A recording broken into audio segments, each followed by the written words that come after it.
வேலனும் பாலனும். இது bed time story. நான் லக்ஷ்மி.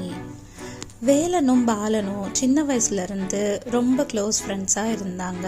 அவங்க 2 பேரும் ஒன்றா சேர்ந்து தான் ஸ்கூலுக்கு போயிட்டு வருவாங்க. ஒரு நாள் ஸ்கூல்ல இருந்து வீட்டுக்கு வரும்போது கீழே ஒரு பேக் இருக்கிறத பார்த்தாங்க. அதை வேலன் எடுத்து பார்த்தான். அதுக்குள்ள கொஞ்சம் பணம் இருந்தது. அதை பார்த்ததும் பாலன் சொன்னா, என்னடா பணமாடா அது, உடனே பேக்குக்குள்ள வச்சிருடா, யாராவது பாத்திர போறாங்க அப்படின்னு சொன்னான்.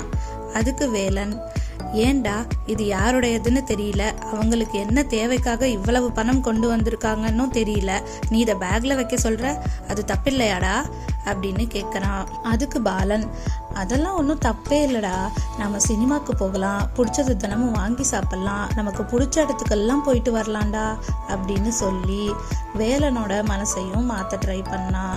வேலனும் சரிடா, இந்த பணம் என்கிட்டயே இருக்கட்டும், நாளைக்கு பார்க்கலாம் அப்படின்னு சொல்லிட்டு அவன் வீட்டுக்கு போனான். ஆனால் வேலனோட மனசில் இந்த பணத்தை எப்படியாவது அந்த பணத்தோட சொந்தக்காரர்கிட்ட கொடுக்கணுன்றது மட்டும்தான் இருந்தது. அடுத்த நாள் ஆச்சு. காலையில் சீக்கிரமே எழுந்தான். ஸ்கூலுக்கும் கிளம்பினான். அவன் மட்டும் தனியாக போனான். அந்த பணத்தோட போகிற வழியில் பாலனோட அப்பா அவங்க ஸ்கூல்கிட்ட இருந்ததை பார்த்தான்.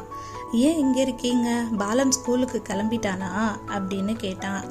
இல்லை, நான் ஃபீஸ் கட்டுறதுக்காக நேற்று கஷ்டப்பட்டு ஒருத்தர்கிட்ட பணத்தை வாங்கிட்டு வந்தேன்.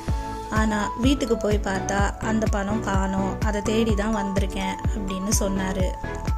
வேலன் அந்த பைய கொடுத்து, இது உங்களுடையதா பாருங்க அப்படின்னு சொன்னான். அதை பார்த்துட்டு, ஆமாம் இது என்னுடையது தான், உன்கிட்ட எப்படி வந்ததுன்னு கேட்டாரு. வேலன் நடந்ததை சொன்னான். அதை கேட்ட பாலனோட அப்பா வேலன் கிட்ட, ரொம்ப நன்றிப்பா, இது இல்லைன்னா பாலனால பரீட்சை எழுதியிருக்க முடியாது, ரொம்ப நன்றி அப்படின்னு சொல்லிட்டு ஸ்கூலுக்கு ஃபீஸ் கட்டுறதுக்காக போயிட்டாரு. பரீட்சையெல்லாம் முடிஞ்சதுக்கப்புறம் அந்த வருடத்துக்கான முதல் மாணவனாகவும் நன்னடத்தைக்காகவும் வேலன் விருது வாங்கினான். இந்த கதையில் பாலன் சொன்ன மாதிரி அந்த பணத்தை வச்சு சினிமாவுக்கோ தேவையில்லாமல் செலவோ செய்திருந்தா இன்னைக்கு அவனால் பரீட்சை எழுதியிருக்க முடியாது. அதனால் நம்ம வேலனை போல எப்பயும் நேர்மையாகவும் உண்மையாகவும் இருக்கணும். அப்போதான் நம்மளால் பல வெற்றிகளை பார்க்க முடியும்.